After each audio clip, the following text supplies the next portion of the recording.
I believe that there's an opportunity here for us to share our thoughts on how to be hopeful in a difficult world. Being defeated sucks. What defines us when you lose or are defeated is what happens next. Hope is, I have this vision for what I want to see in the world, and I'm willing to take action to get there. Hope isn't always how we feel. I mean, we're telling people, I'd like for you to be hopeful. Well, I'll be honest, I didn't feel very hopeful November and December. Hope is that you're wanting something good. By choosing hope, that means we take action. We can only handle what we can handle. This constant reacting is just wearing out our adrenaline. We are not helpless. We are not hopeless. I don't want to look back and tell my grandkids I did nothing. In my mind, it spreads the message, much like what we're trying to do, that you're not alone in this.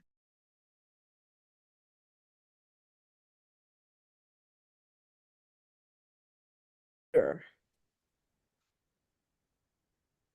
Well, hello, everybody. My name is Sarah, and this is the Hopeful Resistance Podcast. I would like to welcome you. Thanks for spending time with us today. My son, Aaron, co-host. I think it might be important. This is our first podcast together. I want to just let you know a little bit about me and who I am and why we're doing this. I am a retired behaviorist and a global consultant on emotional intelligence and change management. I enjoyed the 100 Days of Hope in fall of 2024. I realized that with the outcome of the election, there's a lot of people who are feeling hopeless, who are unclear or unsure how to move forward. And I believe that there's an opportunity here for us to share our thoughts on how to be hopeful in a difficult world.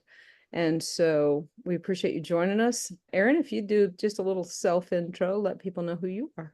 Yeah, for sure. So my name is Aaron the Quill. It's my handle online. I was 10 years in the Marines, and I got out, and now I'm just a business professional, I guess. I just I work an office job, sit at a desk all day, and I much like you said. I mean, there was a point where I was like extremely happy about what we were looking to come, and then it just feels like, you got not that you got rug pulled, but it just kind of feels like, oh Oh man. no, we got the rug. Yeah, you just Rug feel like, was oh, pulled. I can't I can't believe this. I'm not to be too dramatic, but I took the day off the next day. I was like, I'm gonna stay home. I'm gonna spend time with my wife.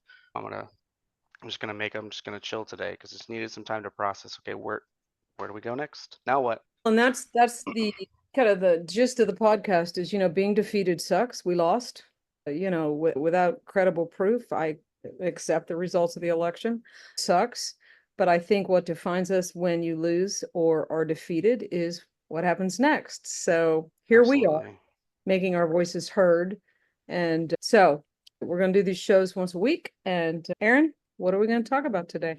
I know one thing because we definitely talked before we started, and one thing that I wanted to or that we talked about was establishing what is hope and how can you find it, especially if you're feeling hopeless, and what is hopeful. What is hopeful resistance, and how is it that we can kind of really just protect those that we care about, protect people.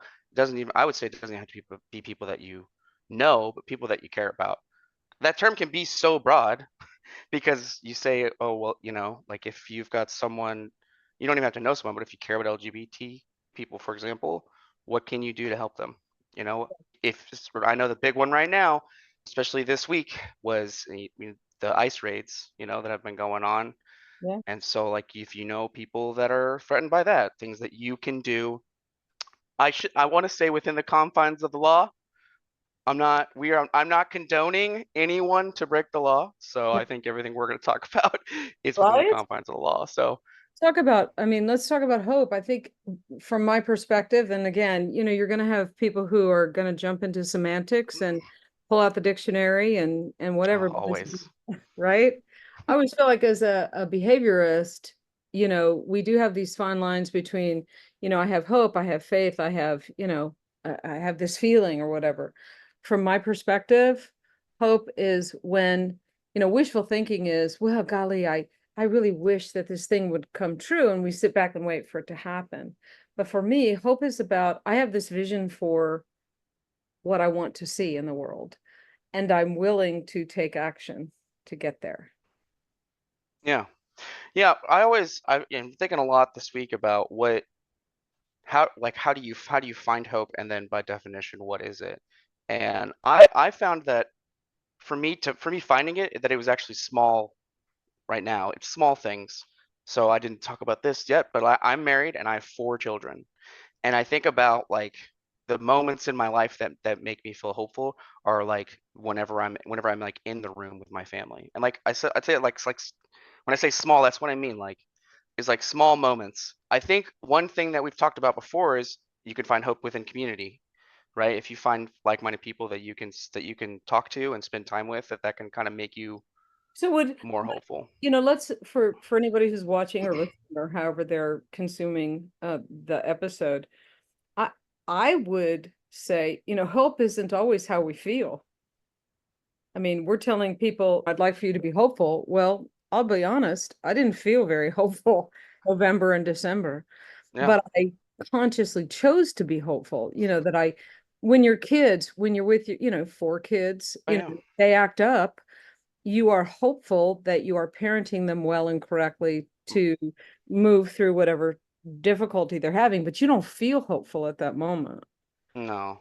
So I That's think, yeah, and that's a good point. because I I think we have think to be careful to how we feel. I mean, people, I don't want anybody coming to the show thinking they're going to walk away with, juiced up, with a rah-rah thing. But hope, true. what is hope? I mean, I hope is, I have a belief that things are going to be better or different or change in a positive way somehow.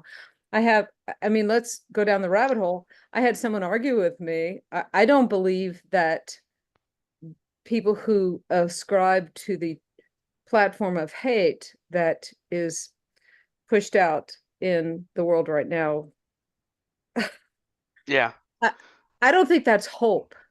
I Right. think it's a desire. They have a desire to see people crushed.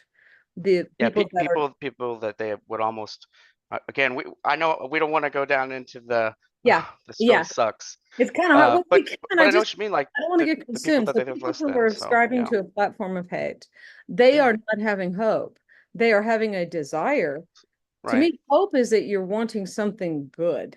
That's Yeah. to me. It's So wanting better. I mean, and it's so tough because I imagine some of them probably maybe they felt like this whenever in the last election. Maybe they were sitting and feeling hopeless themselves, and now maybe some of them might feel hopeful. hopeful for themselves. Well, that I would say that that's probably a big part of it, or maybe, and not to call anybody stupid, but maybe they feel hopeful from like a side of like ignorance. Like they don't know how good we actually had it. And so, I Right? mean, again, who knows? I mean, but I think your definition is sound. I think it's like how can we look forward to the bright? And I think that's why I say with my children, I tend to feel that, but I know not everybody has kids, and I know some Well, people might even be alone. And but I think you. So let's talk. So the concept of hopefulness is that we are looking forward to something better. So in the middle of all this batshit craziness mhm. of what's going on right now, what does that mean? So for hope, for hopefulness, I think that we have to remember that we're not always going to feel that way. We don't always feel hopeful, but we have to Right. choose. And by choosing hope, that means we take action. What does So we that look can get like? back to that. So we can get Yeah. back to that. So what does that look like for you? It's spending time with your kids. I am not near my grandkids. So what does that mean for me? I have a hobby. You know, we're going to be talking, and we are building a website about what action items people can take in their community. But I think when you talk about being hopeful, I think the first thing, and I really want to talk about this, stop reacting. Oh yeah. It's okay. Today is Saturday, January the 25th. We are literally 5 freaking days into this madness. And I think we're hitting the compassion fatigue or the stress, cap here. And I want to just encourage people, we can only handle what we can handle. And so I think we have to, this constant reacting is just wearing out our adrenaline. And Yeah, I I mean, we have to care. I'm I not saying not to care. right. I'm saying to stop I reacting. I it just popped in. This reminded me, and I think you probably followed the conversation I had on our mutual friends Facebook post.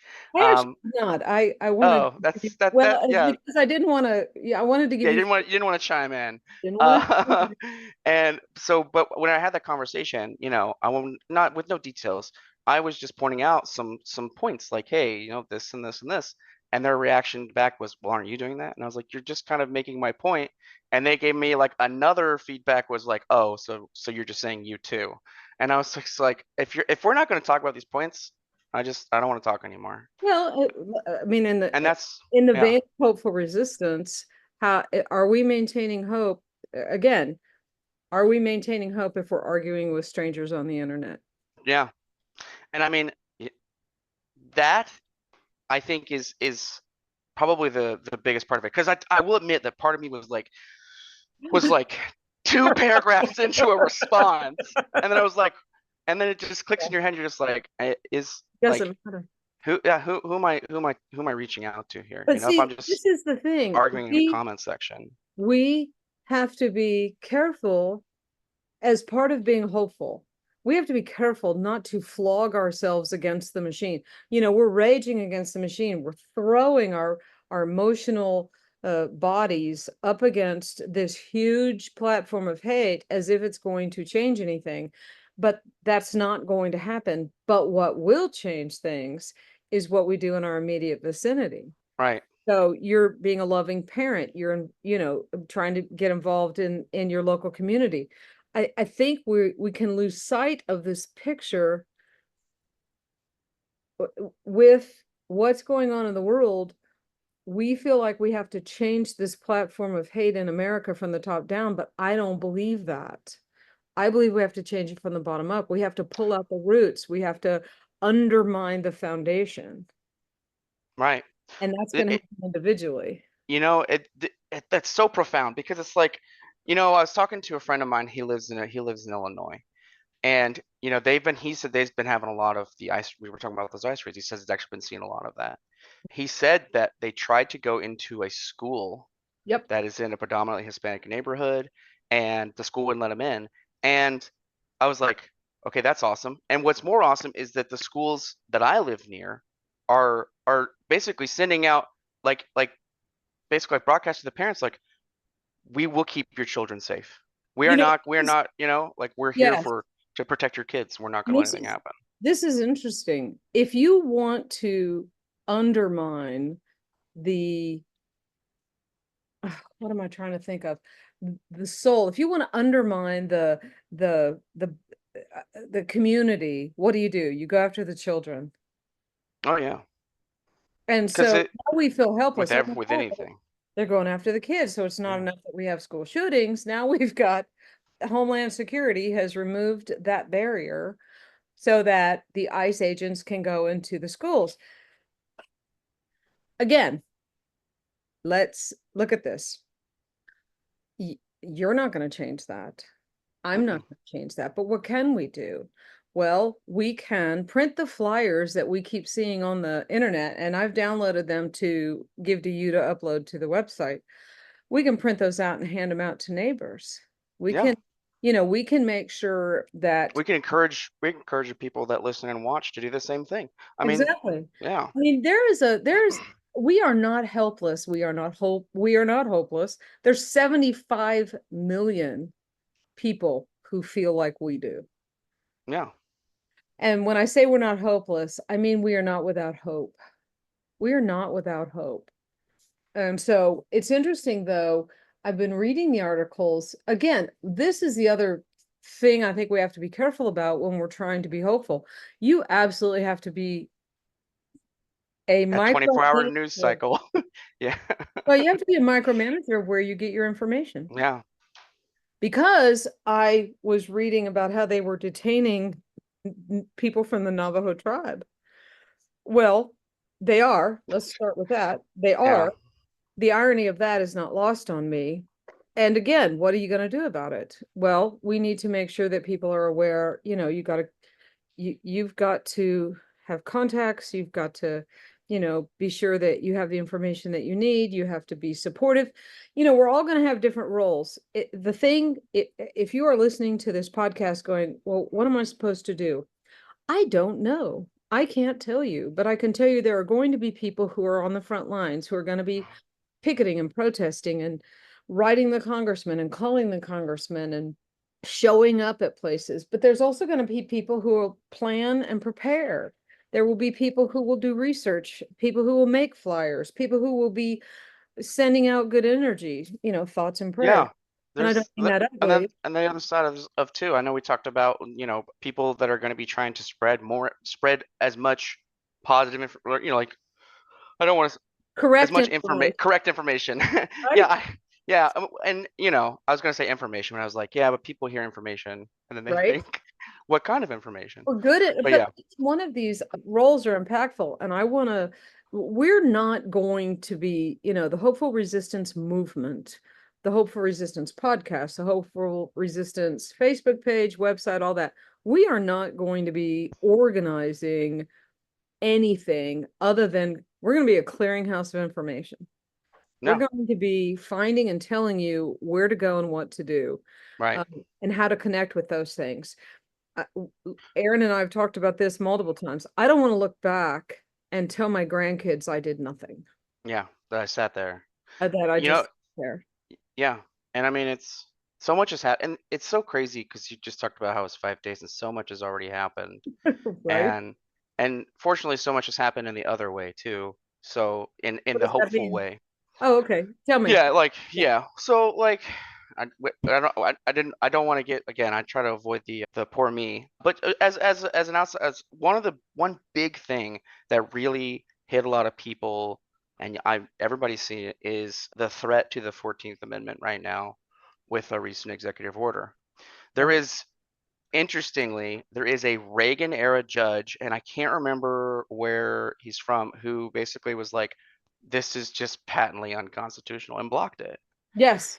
And it's just one of those, it was seriously one of those things where it's like, I feel like the way people consume information sometimes is in that, like that modern, I'm scrolling down my social media, I'm on Doom Twitter. scrolling. Doom. Yeah, that's yeah, the doom scroll. And that sometimes, and we've got it's good to you got to get away from that, and you got to start looking at things whenever they come to you and taking, and if it's really impactful to you, even whether directly or indirectly, if it's something that is like a big thing in your mind, Yeah. take the time to go like I do this thing where I tunnel in on a thing if I'm concerned about it, because Yeah. I've found that if something really worries me, I want to have as much information at my disposal on exactly what's happening, what's happening to counter this thing that I'm afraid of.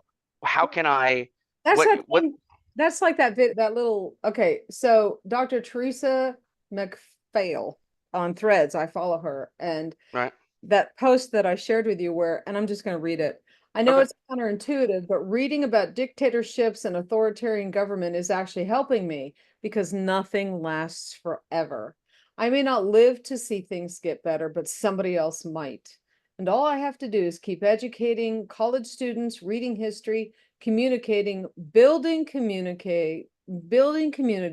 and fighting when and where I can. And I think that's what this is. We There are good things, and we're not going to try and be Pollyannas. We need to be cognizant of what's going on so that we know, Right. is there anything I can do? Can I do something about that? Yeah. But if not, then we're going to be like, well, okay, it's like you do the thing in front of you, and then you do the next thing.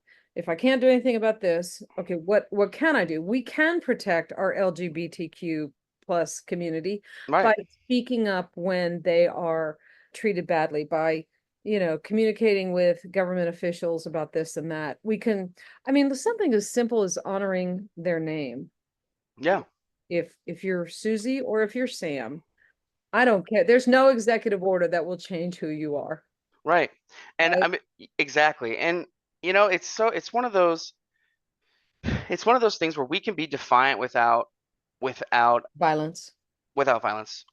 Not to say that violence isn't oh isn't an option. That's not a If tool that we're going to be yeah, it's like the last thing I'm gonna right. resort to before I approach everything else. And Yes. so one of the it's like this on the 20th, the flags were supposed to remain half-mast. Texas Governor Abbott wrote out a thing basically ordering and the places that ordering that all flags would be at full mast.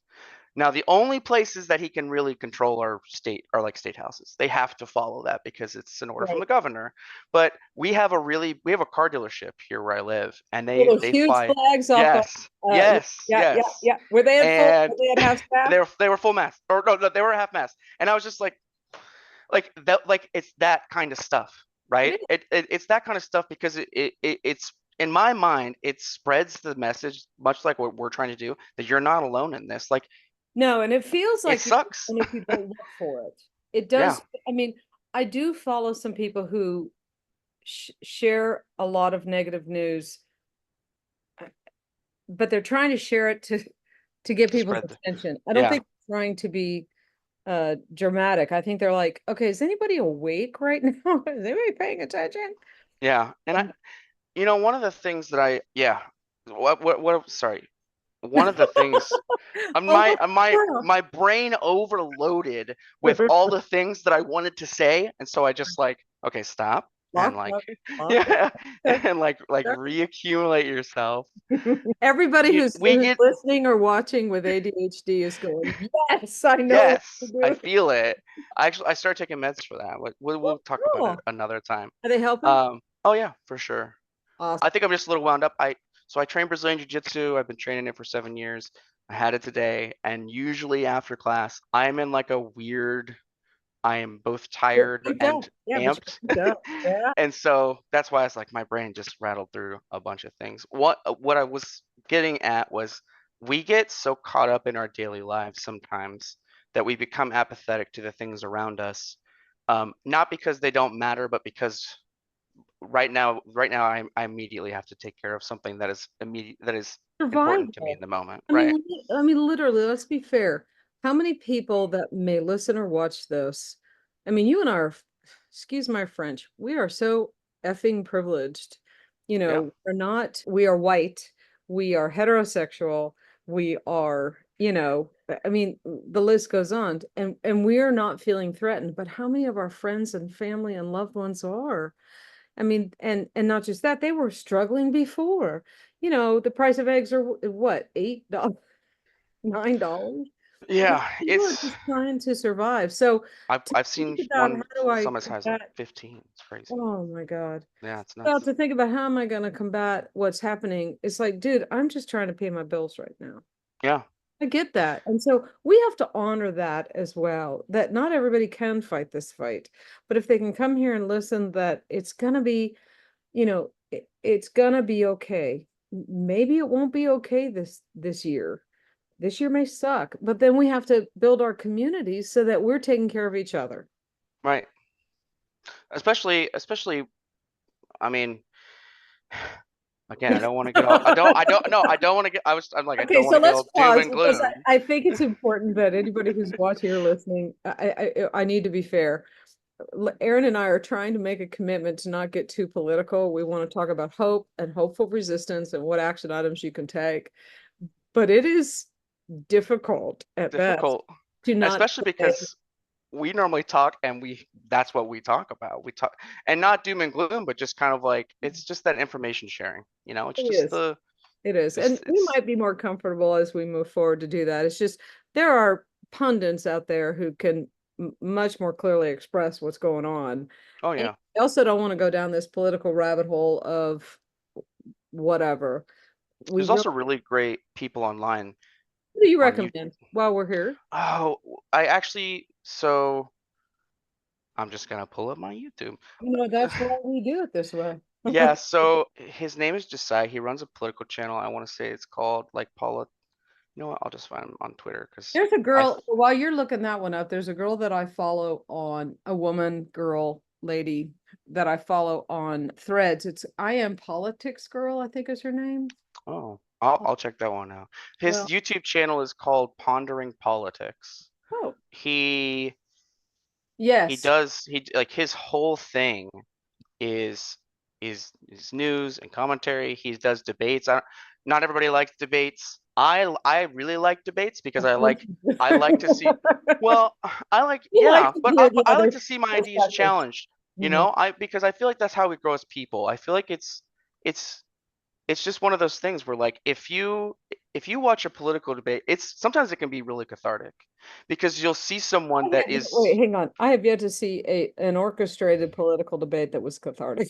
and I guess what I mean not between pundits, but like between well informed two well Okay, that would be between well informed people. because you're That's hearing two educated, I mean, not that political candidates are, but they're posturing to win yeah, some. because everything's yes, because everything is about so and because they don't just do debates, they do discussions too. They sometimes go and But share podcast space tell with me the name again. It's called what? it's the name of the channel is Pondering Politics. Okay.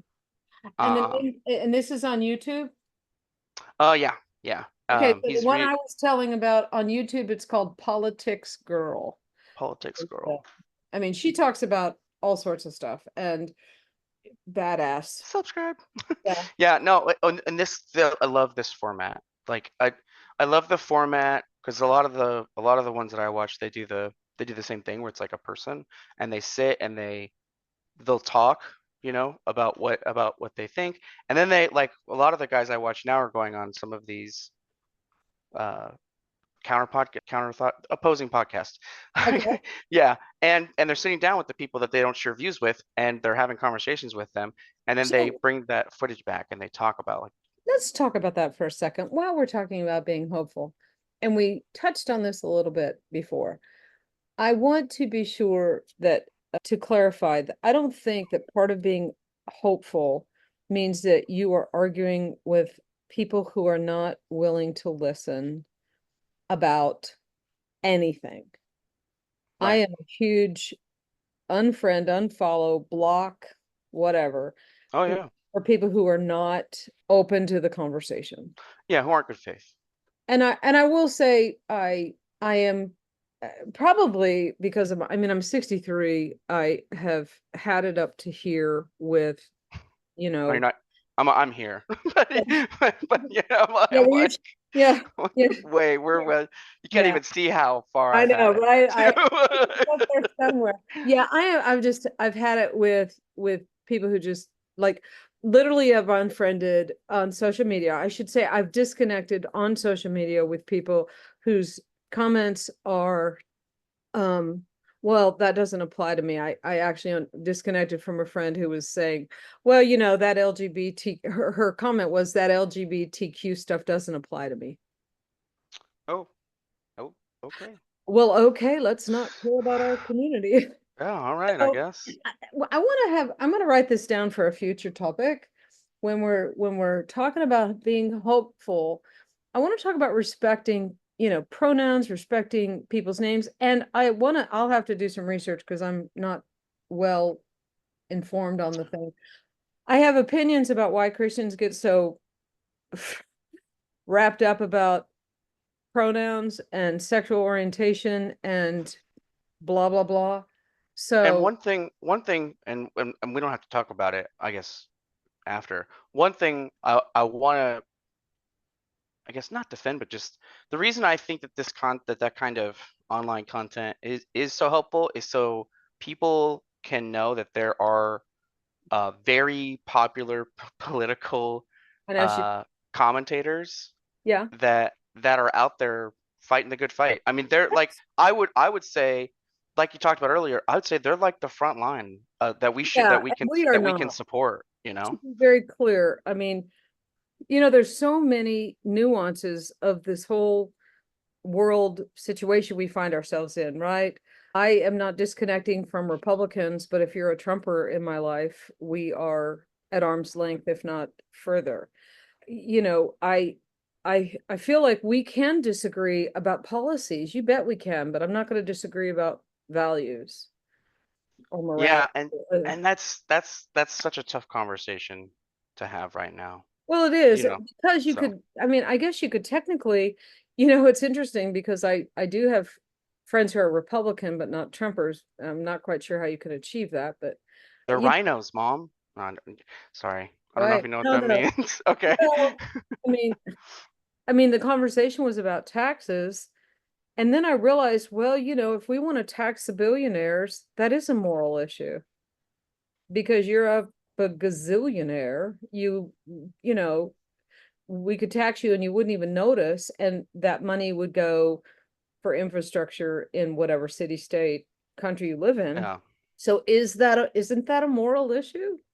yeah. Because Go ahead. no, I was just gonna say because I'm separating policy from, just sheer let's be, compassionate and more moral about things, but isn't it morality if we're not taxing people? Again, part of being hopeful, I think, is also understanding what I believe and why. Because Yeah, otherwise, I'm going to be like an amoeba in a petri dish, where every little piece of news that comes down is going to trigger me. yeah. It's gonna shift your uh it's gonna shake the boat. It's gonna I was gonna yeah, yeah, it's gonna Well, I mean, I that's was another I thing we can was talk about is where to go for good information. yeah, I mean, so there's so many this is this it's isn't it interesting that we've entered a realm where if I say, "Oh, you should check out this particular news organization," and that itself becomes a political stance. I I Right? consume I consume a lot of morning talk show like when I commute to the office because I've Okay, which morning talk show? oh, Oh, don't tell me. no, no, I listen to NPR on the way to work. Okay, I mean Uh, that's it's so not my fault. I'm so listening while I'm so driving. no, but it's NPR. Oh, They're I an love FM NPR. radio. Yeah, they're Okay. an F, I thought and you were gonna say like, Fox and I Friends. listen to Joe Rogan on the way to work. Mom, he knows what he's talking. No, I listen to NPR. Right. But I'm but like, it's so Aaron, do but you it's really want so to come out but about it's so stressful in my head that I'm like NPR and BBC, the BBC especially because they are legally required to report the way that they do, is very fact-driven reporting.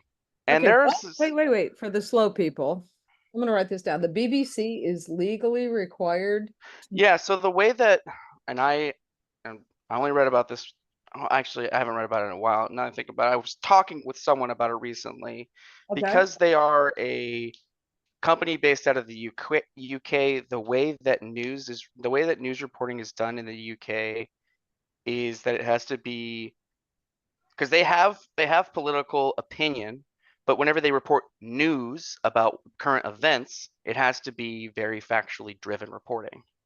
So they don't, Okay, yeah, here it is, BBC.com, section 4 of their guidelines, impartiality. There's a whole website. yeah, We must and be and and inclusive. Okay, sorry. sorry, go ahead. No, no, We must be inclusive, reflecting a breadth and of diversity of opinion. Impartiality does not necessarily require the range of perspectives to be covered in equal proportion, but we should seek to achieve due weight. Impartiality and I'm gonna send you the link. Like there is yeah. a Well, and I think it has something too because the BBC is like nationally, like they get some funding. I think I I I don't I don't want to misquote myself, well, but they but are this great. is a The perfect reason why I think example. Yeah, you have yeah to get. the I'm the sorry. reason why I really like NPR and the reason why I really like that NPR and BBC are like that they work together is because as far as bias reporting goes and they'll definitely do so like they did a thing yesterday that I was listening to while I was driving to get my haircut and where they were talking with a composer who was basically like reimagining music from gay composers who at the time couldn't be openly gay. So he's an openly gay composer who's basically like bringing to the like a big one who's famously bringing gay composer music to the forefront. So stuff like that, you could definitely, I mean, that's definitely like a politically charged conversation for because of the LGBTQ connection. So let's just talk about that. I mean, I think part of hopefulness and hopeful resistance is, Thanks you for may sending not. me So this. I think we have to be super clear to say you may not agree with. That's just bullshit. Nobody's asking you to agree with anything. Thank Nobody's you. asking you to be decent human beings. Nobody. If you're not comfortable with it, then I think you need to sit with that and journal it and figure out why you're not comfortable with it. But I don't think it's political. It should A person's I existence agree. I shouldn't be agree. political. I I mean, I agree that understand what you're yeah, saying, and I don't, I mean, but the fact that you have to make this disclaimer that they're covering gay composers and that it is political. It's political because a bunch of, oh, I can't even say some of these words, because a bunch of everybody listening is like, I know what you mean. I mean, a bunch Yeah, of judgmental people have decided what is right. right. Okay, anyway. And Okay. no, but yeah, I don't but want this to go too long. So for our first episode, I think we've kind of given people a taste of who we are and what we're like. yeah. Uh, we're certainly this won't be our last one. This will be the first of many.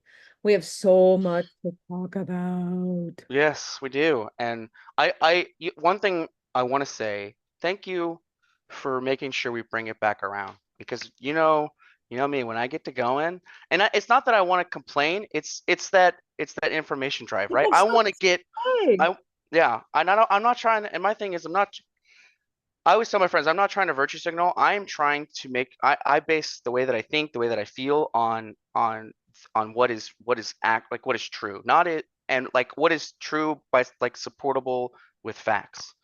And I hate that we've entered this realm of, oh well, that's not true. But okay, but I Well, have all this stuff that says it is. Yeah, but it's not. So, well, and okay, I can't stand it. can we go back to, I get really let's just talk about a few things that annoy me. Uh, a Being accused of being in a echo chamber because I hang out with like-minded people. Okay, I have plenty of conversations with people who don't agree with me, and even with people who are like-minded, we don't agree. Yeah. So to say that somebody who is disassociating themselves from hatefulness and exclusion, and to say, well, you're just living in an echo chamber. Well, what do you call it when you go to church, dude? You're in an echo chamber. Yeah, well, and one not this is definitely not a conversation for now because we'll get into it, and not argue. I mean, we'll go down this another rabbit hole. I know you for sure know about the okay, in our country we have freedom of speech, and it's like the whole. At what point? I'm trying to think of what there's At like what a point does your freedom to say something infringe on my rights? kind of. It's like it's a paradox that it's like the argument of should we accept people who are not accepting of others, The like paradox of tolerance. The paradox yes, of thank you. tolerance. I was like, oh, what is Oh, that called? oh my God. Because it's like Okay, yes, I am like, okay.